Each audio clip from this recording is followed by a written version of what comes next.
Вие гледате Будилник на 10 февруари. Оставаме на зимна вълна. Ето каква картина на снежната блокада обрисуват снимките, които вие, зрителите, ни изпратихте на имейла budilnik@tv7.bg. Започваме с снимката от село Бисер. Тя е изпратена от нашия зрител Йордан Малинов с краткия му, лаконичен, но красноречив коментар. Това се случва от безхаберие. Ето това. Сега минаваме към първата снимка от пътя Омуртаг Тича Котел. Виждате каква е обстановката и картината. Това, че целият път е покрит с дебела снежна покривка около 50-60 см, а там в далечината има и едно куче, което се разхожда на минусовите температури. Снимката ни изпрати Андрей Джамбазов, както и тази, на която децата в село Тича се празалят не с шейни, а с найлони.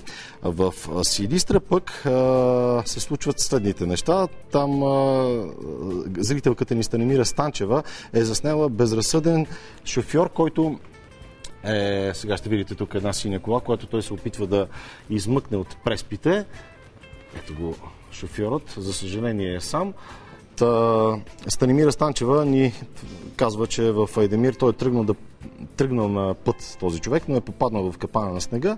Дано успял да се излезе от тези преспи, но още веднъж като гледам тези снимки, ми се иска да ви напомня, ако ви предстои да пътувате някъде, да внимавате. Живко Константинов от Поморие също е заснел морето след урагана. Вижте плажа на морските сгради около него и последиците от зимната стихия. На следващата снимка се вижда как жена до брега снима високите вълни.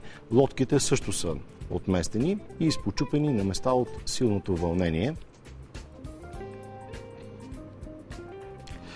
Следващите снимки отново са от морския бряг на Поморие. Те са запечатани момента след бурното вълнение на морето.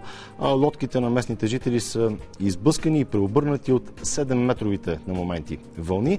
На следващата снимка се вижда, че всички постройки и заведения, които са на плажа, също са сериозно пострадали.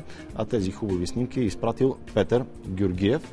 Сложната зимна обстановка не подмина и ето тези хора в Пазарджишко. Това е снимка, която ни е изпратил Данчо Славов. Жителите на село Карабунар са се оказали в този снежен капан в продължение на 5 дни.